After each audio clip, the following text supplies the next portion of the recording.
부처님의 나라 불국품에서부터 시작됩니다. 부처님 나라란 부처님이 머물러 계시면서 세계와 중생을 교화하시는 곳을 부처님의 나라, 부처님의 세계, 부처님의 땅이라 해서 한문경전에서는 불국, 불계, 불찰, 불토 등으로 표현하고 있습니다. 중생의 세계는 탐진치 삼독에 의해 이루어진 완전 무결하지 못한 더러운 것이 가득한 세계라 하여 거칠은 땅, 예토라 하는 데 대하여 부처님이 계시는 세계는 오직 깨달음에 의한 희애와 자비의 광명으로 빛나고 맑고 깨끗한 세계라 해서 정토라 합니다. 이 부처님의 세계는 또한 어리석은 중생을 구제하기 위하여 출현한 세계이며 맑고 깨끗한 세계를 만들어 거기로 중생을 인도하려는 완전한 행복의 땅입니다. 이 세계는 깨달음을 땅으로 하고 이 깨달음의 내용인 열반의 세계를 중생의 욕망과 원에 맞추어서 구상화한 것인데 경론과 종파에 따라서 여러 가지로 말씀을 하고 있습니다. 그러나 대체적으로 세 가지로 요약을 해볼 수 있습니다.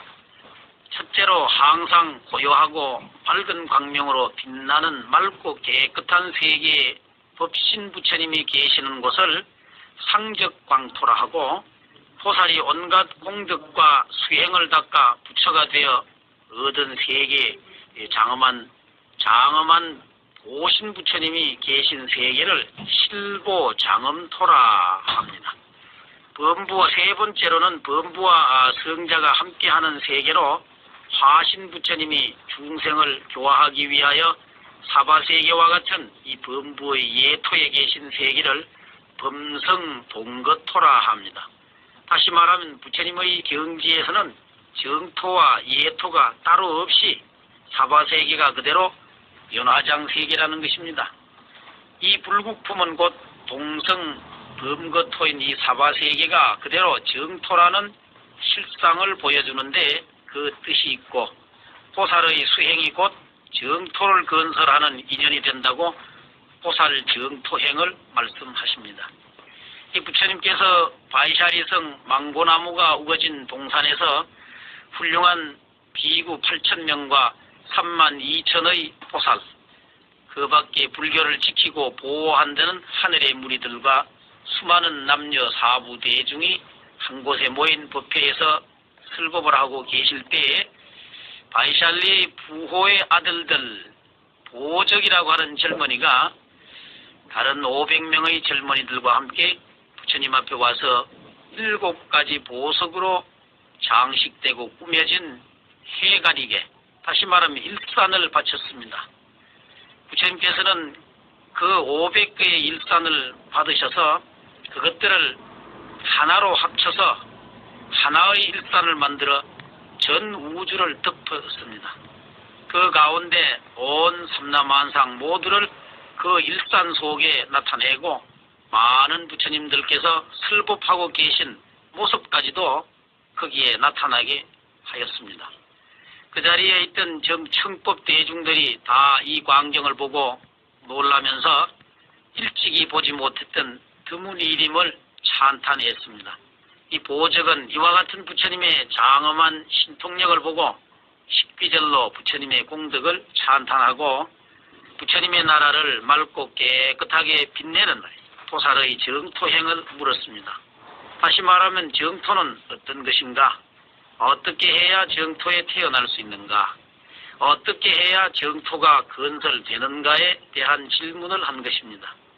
부처님께서는 이 보살이 정토를 얻고자 하면 그 마음을 깨끗이 해야 한다. 그 마음에 따라서 부처님 나라는 깨끗해지는 것이다. 한문으로는 이렇게 하죠. 욕덕정토 당정기심 수기심정적 불정토라고 하는 말씀인데, 이 보살은 깨끗한 부처님의 나라를 따로 설정한 것이 없고 오직 모든 중생들로 깨끗한 부처님의 나라를 삼는다고 중생이 곧 보살의 부처님 나라다 하고 맑고 깨끗하여 참되고 바른 마음, 직심, 깊이 진리를 구하는 마음 심심, 깨달음을 구하는 마음 보리심을 설명하십니다.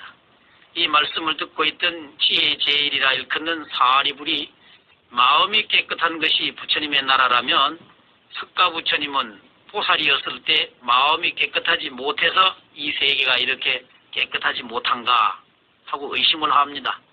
낙계범왕이라고 하는 이 하늘나라의 천신이 깨끗하고 더러운 것이 부처님께 있지 않고 이 사람의 마음에 있는 것이라고 하면서 이 사바세계가 상적광토로서 항상 맑고 깨끗한 아름다움으로 가득한 것이지만 그대가 보지 못한다고 시각장애인인 장님의 비유를 들어서 설명을 합니다. 이 본문을 듣고 보적과 함께 온 500명의 젊은이들은 불생불멸의 진리를 깨달아 알고 진실의 이치를 깨달은 마음이 평온한 보살의 경지인 무생법인을 얻었고 이 84,000명의 사람들이 다 위없는 깨달음의 마음 안욕따라 삼맥삼보리심을 내어서 이 보살향에 나아가게 되었습니다. 그 밖에 많은 사람들이 눈앞에 나타난 현상계가 다 무상함을 알아서 어리석음을 버리고 진리를 밝게 이해하는 지혜의 눈이 열리고 8,000비구는 지적인 번뇌와 감정적 번뇌를 다 끊고 아라한이 되었다고 합니다. 끝으로 참고할 것은 이 품이 시겸과 구마라즈베 번역본에는 다 같이 불국품으로 되어 있고 또 현장의 번역본에는 서품으로 티베트본에는 이 번본에 있는 그대로 원래의 순서를 따라서 이 품의 끝에다가 불국 완전 청정 서장 제1 이렇게 되어 있다고 하는 것도 아울러 말씀을 드립니다. 이 유마경도 다른 불교 경전이 그렇듯이 여시야문으로 시작이 됩니다. 여시야문 하사원이 일지의 불이 제 비아리성 암나수원 하사 여대 비구 중 8,000인으로 부하시며 보살은 32,000이었다. 번역하면 나는 이와 같이 들었다. 어느 때 부처님께서 바이샤리의 암나나무 동산에서 덕이 높은 비구 8,000명과 32,000의 보살들이 함께 계셨다. 이 모든 경전의 구성은 서론, 본론, 결론 이 세 부분으로 되어 있습니다. 불교에서는 서분이다, 정종분이다, 유통분이다 하는 말씀인데 이 서론은 한 경을 말씀하게 된 인연을 서술한 것입니다. 이 경을 말씀하신 장소와 부처님의 가르침을 듣는 청중들에 대해서 말씀하는 부분입니다. 이 불교의 모든 경전은 서가모니 부처님께서 직접 기록한 것이 아니고 부처님의 제자들이 가르침을 듣고 들은 그대로 그날 법회의 상황을 본대로 적은 것입니다.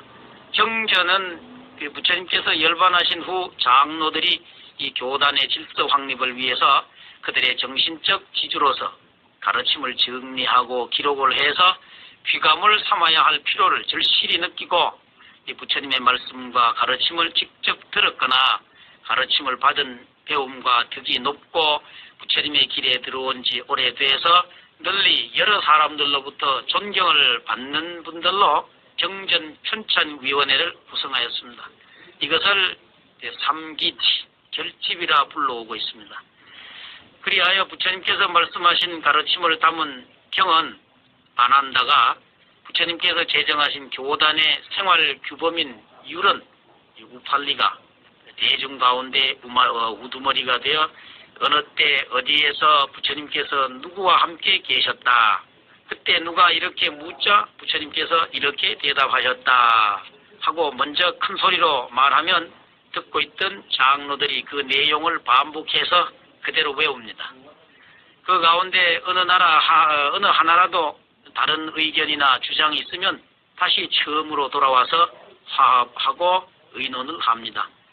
그래서 여러 사람의 뜻이 완전히 하나로 그때의 상황을 다시 나타내 다른 뜻이나 논란이 없을 때 비로소 그 외어낸 내용을 글로써 옮깁니다. 이렇게 이루어진 경전이기 때문에 경전의 첫머리가 이와 같이 내가 들었습니다. 인도말로는 뭐라고 그러는지 아십니까? 에밤 마야 수트람 하는 것입니다. 이렇게 여시아문으로 시작되는 것은 이러한 이유 때문입니다. 또한 부처님의 유교의 말씀을 따른 것이라고도 합니다. 부처님께서 열반에 드시려 할 때 아난다가 부처님께 4가지 질문을 올렸다고 합니다. 첫째는 부처님께서 열반에 드시고 난 뒤 저희들은 누구를 의지해 살아가야 합니까? 하고 여쭈었더니 너 자신을 의지하고 다른 것을 의지하지 말며 가르침을 의지하고 다른 것에 의지하지 말라 하셨고, 거칠은 비구가 와서 괴롭게 하면 어떻게 해야 합니까? 하고 여쭈었더니 말없이 너희 할 일만 하여라 하셨고, 세 번째는 비구가 여자를 대할 때 어떻게 해야 합니까? 하고 여쭈었더니 나이가 많으면 어머님같이 대하고 나이가 어리면 누이 동생과 같이 대해서 나이가 비슷하면 남매나 진리의 벗과 같이 대하여라 하셨습니다. 네 번째로는 경전을 편찬할 때는 처음에 어떤 말을 써야 합니까? 하고 여쭈었습니다. 그랬더니 부처님께서 이와 같이 내가 들었다, 언제 누구에게 어디서 누구와 함께 이런 말을 맨 먼저 쓰도록 하여라 하셨습니다. 이와 같은 부처님의 유교의 말씀에 따라 경전을 편찬할 때는 반드시 나는 이와 같이 들었다, 어느 때 부처님께서 하는 문구를 첫머리에 두게 되었다는 것입니다. 이것을 경전 성립의 6가지 조건 또는 원칙이라고 하는데 한문으로 말할 때는 육성취다 합니다. 그 육성취는 첫째 신성취, 문성취, 대성취, 주성취, 서성취, 중성취 이렇게 말하죠. 오늘날 신문기사나 방송에 보도자를 쓰거나 사건 사고의 보고서나 이 고발 고소장의 형식도 다 이 6가지 기본 형식에 따라 언제 어디서 누가 무엇을 어떻게 왜라는 원칙을 쓰고 있습니다. 또한 국회에서 법령을 개정할 때도 제안자가 있고 심의 과정에서 3독회를 거치고 축조 심의를 하는 과정도 불교의 경전의 편찬 회의에서와 똑같은 절차와 순서를 따르고 있는 것을 보면 이 경전이 편찬된 과정의 절차와 그 순서의 형식이 얼마나 과학적이고 민주적이었나 하는 것을 미루어 알 수 있습니다. 우리는 2500여 년 전 옛 선인들의 슬기로움에 머리가 숙여지게 됩니다. 이 대문은 경전의 편찬 형식에 맞추어서 이와 같이 나는 들었다, 여시아문으로 시작됩니다. 이와 같이 부처님께서 말씀하시는 것을 들었다는 것은 서가모니 부처님께서 하신 말씀과 내가 아란존자 말입니다. 내가 들은 것은 꼭 같고 틀림이 없는 진실 그대로라는 뜻으로 이 경을 읽는 사람들로 하여금 의심이 없이 믿음을 일으키게 하고 아울러 후세의 많은 사람들에게 신앙심을 내게 하는 귀절입니다. 또한 부처님이 아닌 사람이 부처님의 가르침을 들은 것이므로 틀리는 것이 있으면 잘못 들은 사람의 책임이라는 아주 겸손한 말임과 동시에 전하는 사람의 주장이나 뜻이 전혀 없으므로 잘 됐다, 못 됐다, 옳다, 그러다 하는 논란의 여지가 있을 수 없다는 것입니다. 그리고 부처님께 직접 들은 것이 아니라고 한다면 스스로 꾸민 것이란 주장이 벌어질 염려를 해소한 것이고, 불교 이외의 다른 종교 경전에는 이 육성취가 없답니다. 그래서 외도나 사도와 다르게 하기 위한 깊은 배려가 숨어 있다고도 볼 수 있습니다. 그러나 오늘의 우리가 경전을 읽을 때는 아난다가 들은 것이 아니고 내가 부처님의 가르침을 지금 여기에서 듣고 있다는 마음으로 이와 같이 나는 부처님의 가르침을 듣고 있다고 해야 합니다. 부처님께서 바로 지금 여기에 있는 나를 위해 말씀하고 계시며 나는 이와 같이 듣고 있다고 한다면 더욱 현실적인 감동과 신앙적인 감동의 언어로 가슴에 감동의 물결을 일으키리라 생각합니다. 부처님을 직접 배웁고 있다는 자비의 언덕이 내 고마움으로도 있게 될 것입니다. 경전에 전개되는 말씀들은 남의 이야기가 아닙니다. 바로 너와 나 우리들 모두의 이야기이고 진리의 소리, 역사의 소리이며 또한 우리들 믿음의 다짐이기도 합니다. 우리가 이 경전을 통하여 부처님의 참뜻을 내 생명으로 살려내어 부처님의 마음을 살아야 참으로 불자입니다. 우리가 경전을 마음과 온몸으로 읽고 들어서 나 자신을 움직이고 있는 내 안 속의 의식이 새롭게 깨어나는 체험을 해야 합니다. 경전 속에서 부처님을 만나고 깨달음의 싹이 돋아나게 하는 완성자의 지혜로운 삶의 언어에 나를 맡겨서 우주와 내가 하나 되는 슬기의 빛에 동화되고 있는 나를 보아야만 합니다.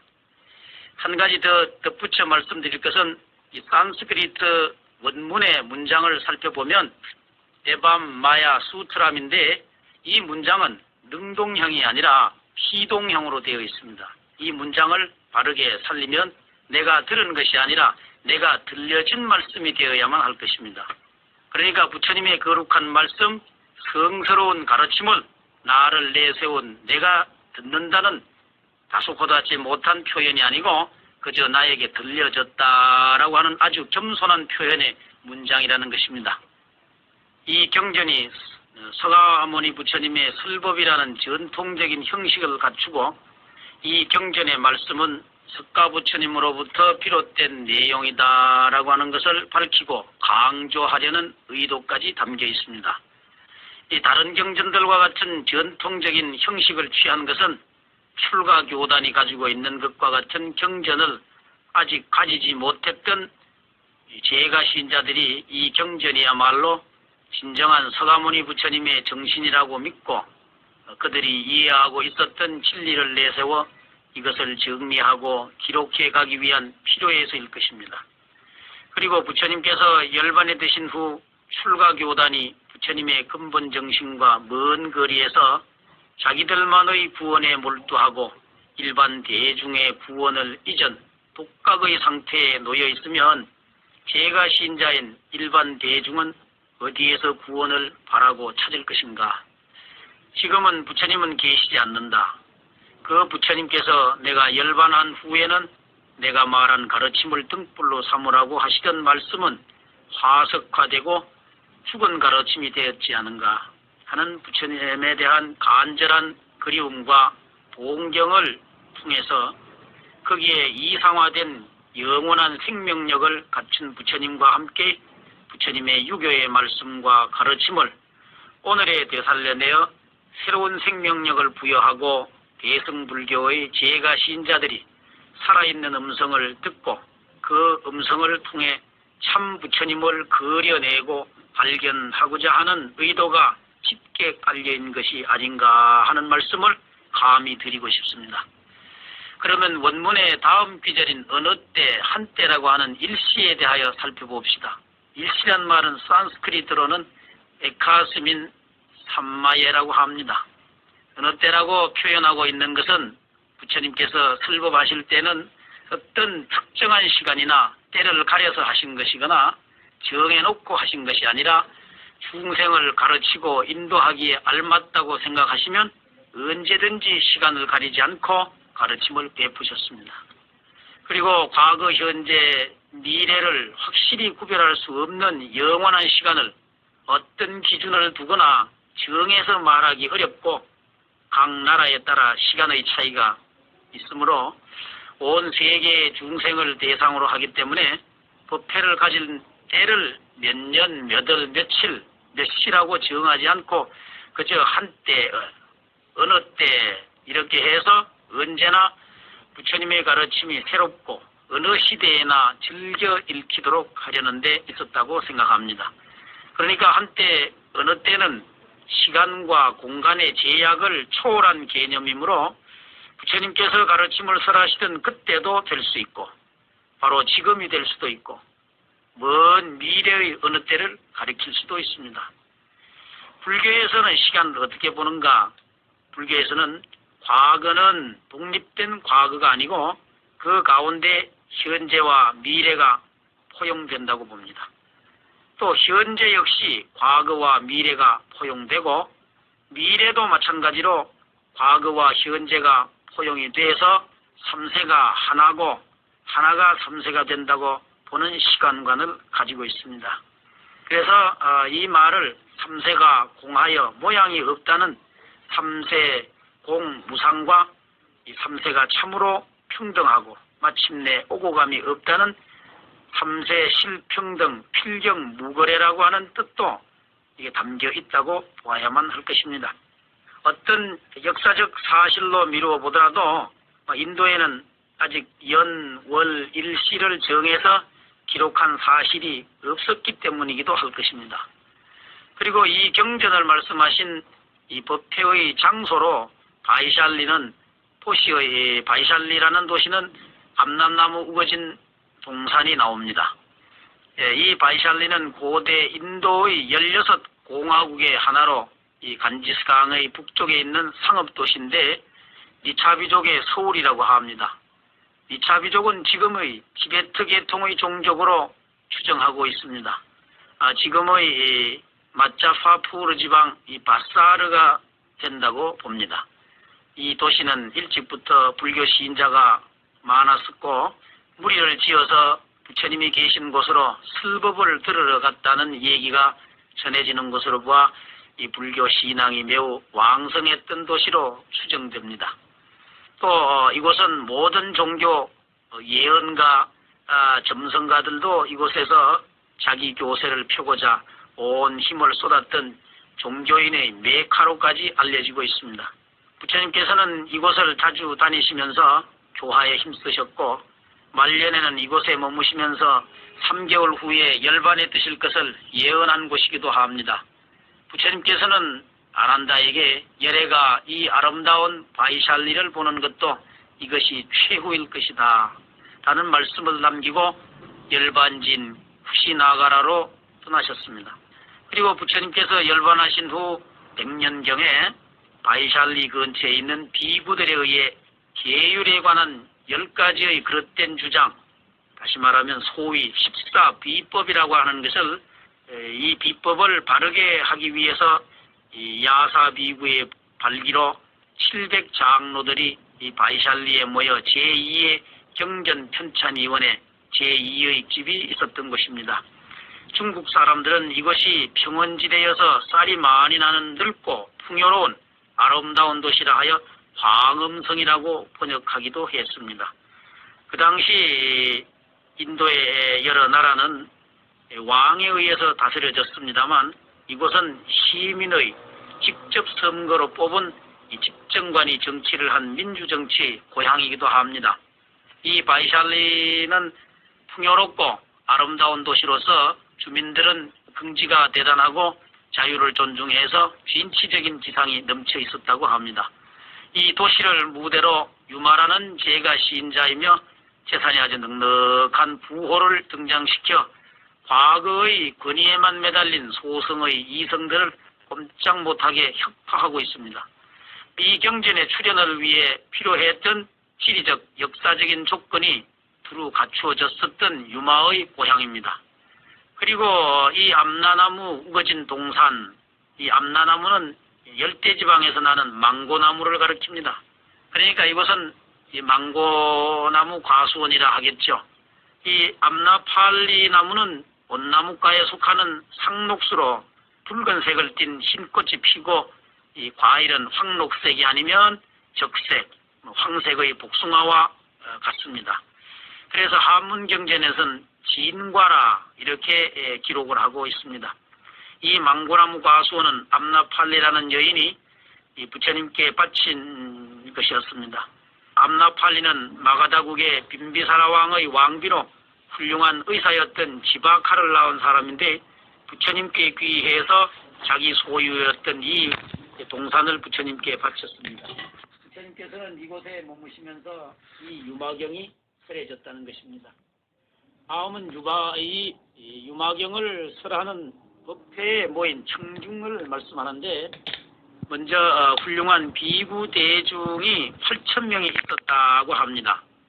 비구는 인도말은 빅슈 하는데 후걸한다는 뜻으로 출가를 해서 깨달음을 얻고자 부처의 길에 들어온 사람이 지켜야 할 불교의 도덕과 윤리인 후족계를 받고 안으로는 부처님의 가르침을 빌어서 마음의 양식을 삼고 밖으로 밥을 빌어서 육체의 양식으로 삶을 이어가는 남자 스님들을 말합니다. 그래서 한문 글사라고도 하고 또한 마군들을 두렵게 한다 해서 포마, 계정의 사막을 닦아서 온갖 번뇌를 다 끊는다 해서 파, 악, 계율을 잘 지키고 노력을 해서 부지런하다 해서 근사남 등으로 번역을 합니다. 훌륭한 비구란 비구들 가운데 특히 인격과 덕이 높은 사리푸트라, 아난다, 카사파, 목갈라야와 같은 그런 분들을 큰 비구라 합니다. 그런데 한역본에는 이 비구들의 설명이 없지만 티베트본이나 영어로 번역이 된 데는 다음과 같이 자세히 설명이 되어 있습니다. 그 자리에 모인 비구들은 모두 아라한의 경지를 얻은 분들로 번뇌가 다 없어져서 자유자재로운 능력과 더불어 마음은 완전히 해탈을 하고 자유로웠고 지혜는 자유자재롭게 움직이며 모르는 것이 없고 좋은 가문의 출신으로 마치 믿음직하고 듬직한 큰 코끼리와 같았다고 합니다. 그리고 해야 할 것을 실천하고 주어진 책임과 의무를 다했고 업보의 무거운 짐을 벗어버렸습니다. 자기의 목적을 완수하고 탐진치 번뇌가 사람을 속박해서 생사 가운데 머물게 하는 온갖 번뇌가 다 없어졌고 완전한 지혜에 의해 해탈을 얻어서 마음이 걸림없는 자유를 얻었고 이 마음을 마음대로 쓸 수 있는 능력을 완성해서 열반의 경지인 피안에 도달한 거룩한 성문들이었다고 설명을 한 다음 이 보살 대중 32,000명이 나옵니다. 보살은 깨달음의 마음을 낸 중생, 그래서 발보리심 중생 그래요. 또 깨달은 중생, 가규정, 또 깨달을 사람, 깨달음을 근본으로 하는 사람, 깨달음을 구해서 중생을 이익되게 하고 모든 바람일의 행을 닦아서 부처님의 깨달음과 지혜를 구하는 사람. 그래서 우리는 보통 상구보리란 말 하죠. 큰 마음을 낸 사람, 대성에 귀한 사람 등등의 뜻을 가지고 있습니다. 그런데 부처가 되려고 노력하고 있는 후도자 모두를 일컫습니다. 우리는 보통 이 보살할 때 이 보를 지혜를 닦는 것, 이 살을 복을 닦는다고 하는데 지혜는 자신을 위함이고 이 복은 중생을 위함이라고 합니다. 그래서 이 보살은 나와 남을 모두 다 이익되게 하는 것입니다. 여기에다가 크고 넓고 훌륭하다는 뜻의 마하를 앞에 붙여서 마하살, 마하사트바라고 하는데 보살 가운데 큰 보살, 대성의 보살, 온 세계와 모든 중생을 건지고자 큰 원을 세운 사람이라고 해서 마하살, 인도말로는 보디사트바, 마하사트바라고 합니다. 다시 말하면 넓고 크고 깊은 마음을 가진 보살이란 뜻입니다. 이러한 보살들이 32,000명이 함께 했다는 것입니다.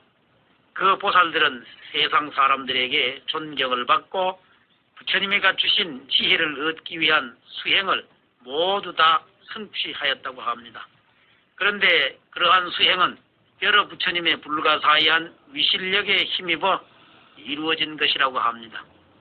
그들은 대성의 가르침을 지켜가기 위해 항상 부처님의 바른 가르침을 받들고 세상에 널리 부처님의 가르침을 펴고 있었는데 그 위험은 마치 모든 동물의 왕인 그 사자가 울부짖는 것 같이 온 세상에 그 명성을 떨치고 있는 분들이었다고 합니다.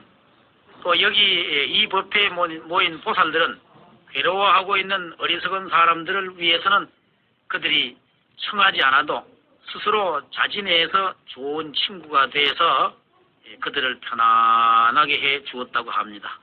그리고 불법성 삼보가 길이 융성하고 끊어지지 않도록 하는 이 삼보를 지켜가는 분들이었습니다.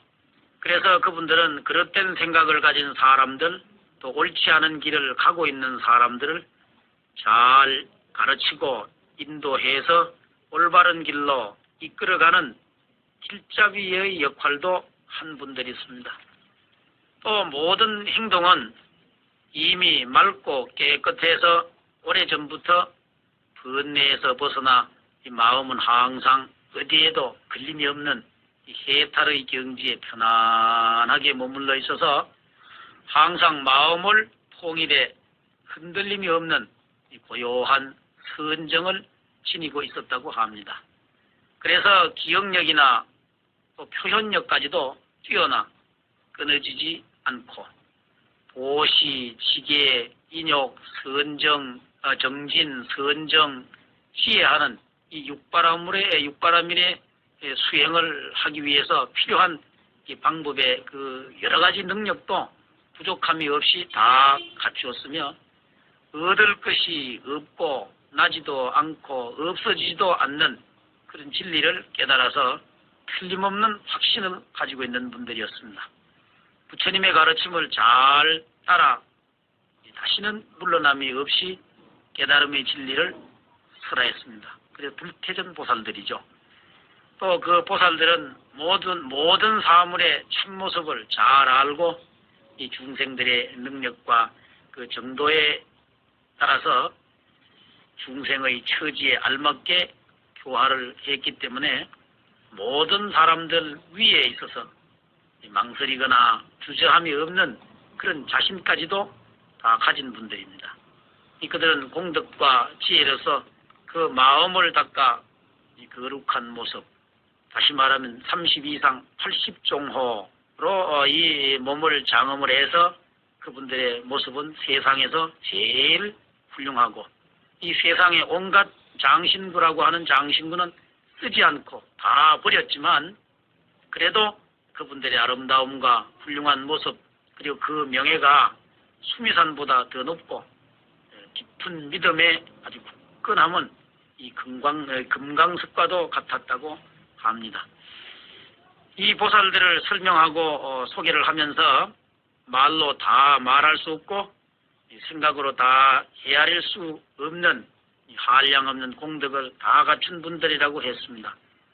이 보살들은 이러한 공덕의 몸, 다시 말하면 공덕신을 갖추고 이 부처님의 나라를 더욱 빛내는 존재들이며 이 보살들을 만나고 이 보살들의 설법을 듣는 사람들은 다 은혜를 입지 않는 사람이 없었다고 합니다. 바로 이 보살들은 우리가 바라고 원하는 오늘의 관세음보살이나 문수보살이나 지장보살이나 미륵보살과 같은 그런 훌륭한 인격과 지혜를 가진 부처님을 대신한 보살들이라고 우리는 봐도 될 것입니다. 이 보살들이 지금 이 유마경을 설하는 장소에 이제 와 계시는 것입니다. 유마경에서는 앞에서와 같이 불교의 이상적인 인간의 모습으로서의 이 보살의 덕을 찬탄하면서 부처의 계승자로 부처의 후보자로서의 모습을 그리고 있습니다. 이 보살은 부처의 경지를 하나로 하고 있으며 이 중생의 진정한 살아있는 이웃으로 후원 활동을 하고 있는 모습을 보여서 소성의 비구들에게 참다운 불교도가 되려면 보살과 같은 지혜와 자비를 갖추어서 부처님의 가르침을 생명으로 나를 떠나 나를 비운 부처님의 마음을 내 마음으로 살아야 한다고 가르치는 것입니다. 또한 대승불교의 제가 신자들의 이상적 인격의 모습입니다. 제가 신자들은 이러한 보살을 믿고 그 보살들의 구원 활동에 인도되어서 소성의 출가 비구들이 미치지도 못하는 진정한 깨달음에 도달할 것을 염원했던 것입니다. 여기에 등장하는 이 보살들의 겉모습도 출가자의 모습이 아닌 제가 신자들과 똑같은 흰옷을 입은 모습으로 나타납니다. 제가 신자들과 똑같은 생활의 모습은 다음에 등장하게 될 유마거사가 어떤 모습으로 어떻게 살고 있는 분이며 어떤 모습으로 우리에게 나타나 깨달음의 삶을 보여줄 것인가를 미리 짐작해 합니다. 유마거사는 대승불교의 제가신자의 대표적인 모델이며 제가신자와 보살, 또 제가신자와 부처님을 이어주는 자리이며 불교가 사회와 인간에게 있어서 있어야 할 자리와 그 몫의 참 역할을 모습 짓게 하고자 하는 의도가 여기에서 미리 읽게 하는 대문이라고 생각합니다. 여기에 등장하는 보살들은 모두가 세상에 널리 알려져 모르는 사람이 없이 다 알고 모든 사람들로부터 존경을 받고 있다는 것은 부처님이 갖추신 완전한 깨달음의 지혜를 얻기 위하여 근본적인 수행과 공덕을 닦아서 다 완성했고 부처님의 가르침으로 또 부처님의 지혜로 세상을 밝혀서 사람이 사람답게 살고 사람이 사람다운 대접을 받는 사회를 만들고 중생을 괴로움에서 건져 행복한 삶으로 이끌어가는 이 자비행을 하고 있기 때문입니다. 보살은 언제 어디나 가리지 않고 중생이 있는 곳이면 물이나 불을 가리지 않고 찾아다니시면서 괴로움에 허덕이는 중생들을 건집니다. 자신에게 어떠한 어려움이 닥치더라도 또 어떠한 아픔과 손해가 따르더라도 오직 중생에게로 향하는 자비의 마음과 중생의 괴로움을 찾는 지혜의 눈이 번뜩이고 있을 뿐입니다. 보살은 자기 자신보다 남을 먼저 구제하겠다고 맹세한 분입니다. 이것을 여러분은 자미득도 선도타라는 한문 귀절로 익히 외우고 있는 사상이 아닙니까? 특히 지장보살은 가히 없는 중생들이 하나라도 나쁜 길에 있는 동안에는 결코 승불하지 않겠다는 이 대비 원력을 세우신 까닭에 큰 불성불의 특별한 예로 손꼽히는 보살이기도 합니다.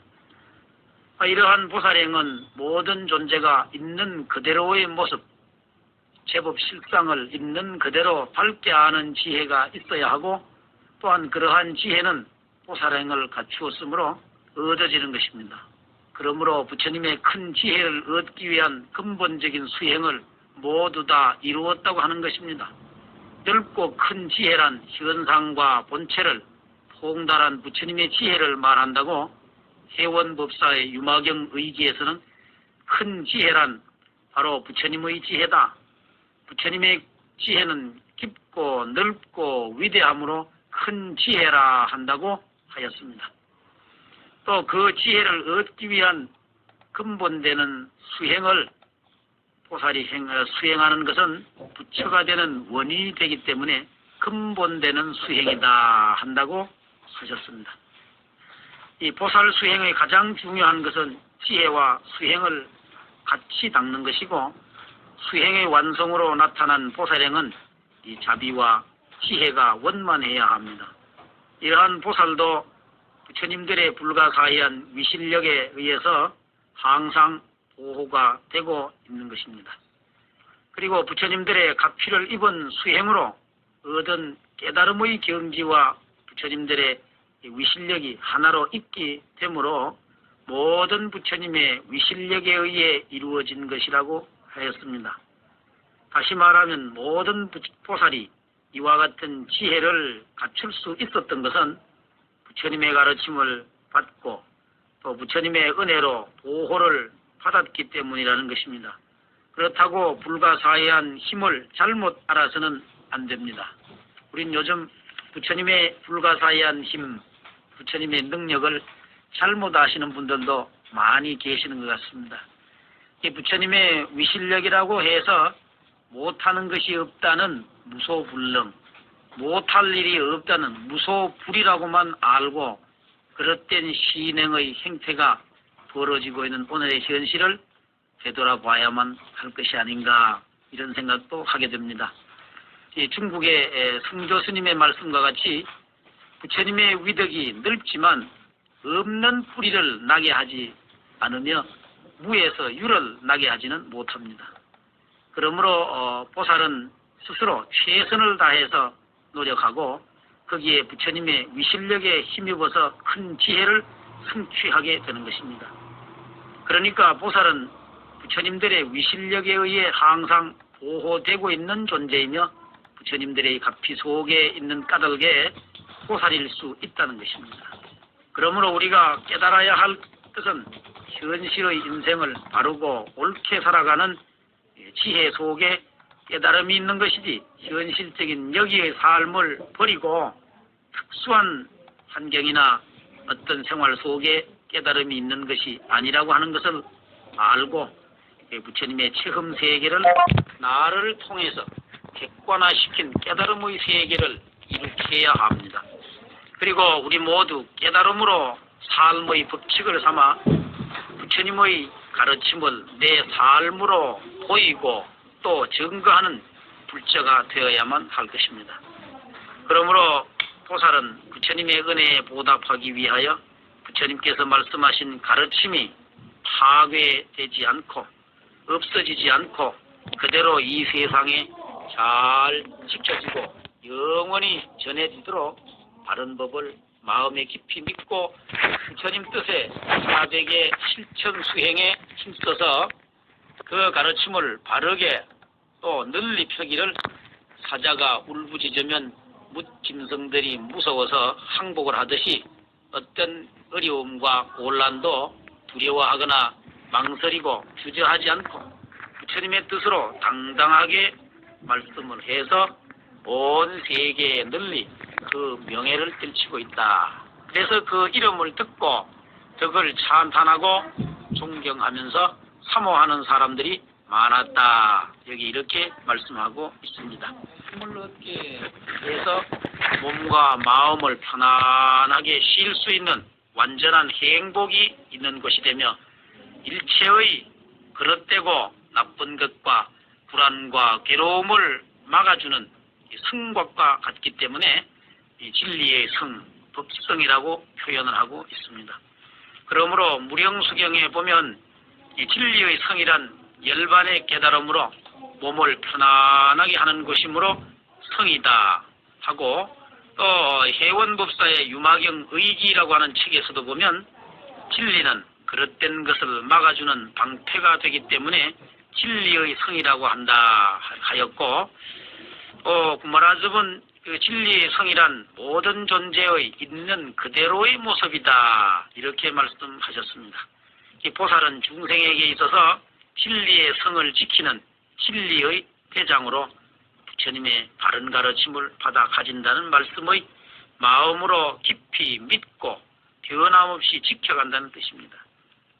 일반적으로 부처님의 가르침이 담긴 경전을 깊은 신심으로 믿고 변함없이 지켜나가면서 한결같은 마음으로 부처님의 가르침을 몇 번이고 이 되풀이해서 듣거나 또 읽어서 배우고 마음속으로 되풀이 생각하고 글자를 보지 않고도 외울 수 있도록 마음속에 확실히 새겨두고 남을 위해 자세히 설명을 해서 이해를 시키는 일을 통해 자신을 확인하고 남을 가르친다는 것이 곧 자기를 배우고 새롭게 발견한 기회를 삼기 위해 해설하고 자신은 물론 많은 사람들이 거룩한 가르침을 읽을 수 있도록 출판하여 보급하는 것이라고 이것을 한문으로는 수지, 독송, 해설, 서사라고 말합니다. 이 수지, 독송, 해설, 서사를 하나로 묶어서 표현하고 있습니다.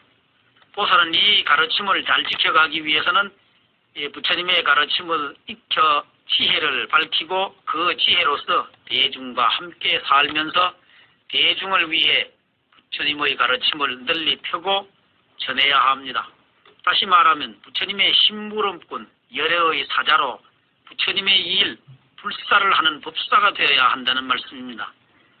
이 법사는 부처의 가르침을 수호해서 헤아릴 수 없는 지혜와 걸림없는 말솜씨로 대중을 위해 가르침을 연설하고 모든 중생들에게 편안하고 즐거움을 얻게 합니다.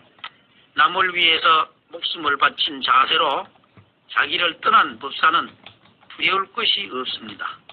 또 그러니까 주저하고 망설일 것이 없지요. 그러므로 짐승의 왕인 사자와 같이 큰 소리로 당당하게 연설하고 그릇된 가르침과 그릇된 무리를 틀복시켜서 마음으로 휘익게 한다는 것을 사자가 한번 울부짖음에 뭇짐승들이 두려워 엎드리는 것과 같다. 이렇게 말씀을 하고 부처님의 설법을 사자후라 하고 설법하는 자리를 사자좌라 합니다.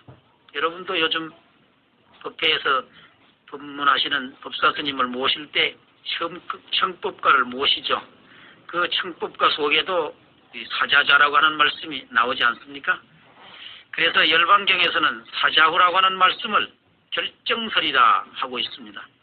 또 중국의 길장이라고 하는 스님이 쓴 승만보굴에서는 말하는 것이 겁이 없으면 사자후다 이렇게 말씀하셨고, 이 성조라고 하는 스님의 유마힐경에서는 이 사자후란 두려움이 없는 소리다. 모든 말에 있어서 이 그릇된 무리와 그릇된 학설을 두려워하지 않고, 또 사자가 울부짖으면 뭇짐승이 벌벌 뜨는 것에 비유한 것이라고 했습니다. 이것을 일러 이름이 온 세상에 널리 들렸다. 이름이 널리 세상에 들리지 아니함이 없다. 이렇게 말씀하는 것입니다. 이것은 곧 부처님의 가르침을 널리 펴고 전하는 보살의 이름을 듣고 이 보살의 득행을 사람들이 본받아서 믿는 마음을 내고 그 보살들을 따르게 되었다는 것입니다. 이 말씀을 듣고 있는 청취자 여러분, 여러분도 부처님의 뜻과 가르침을 널리 전하고 펴서 이 많은 사람을 참살모의 길로 교화 인도하기 위한 포교를 해야 합니다. 이 포교는 종교의 생명이고 법을 전하는 것은 불자의 책임입니다. 또 의무이기도 합니다. 그래서 종교가 스스로 사회에 존립해야 할 뿌리를 내리는 길은 이 포교하는 데서 찾아야만 합니다.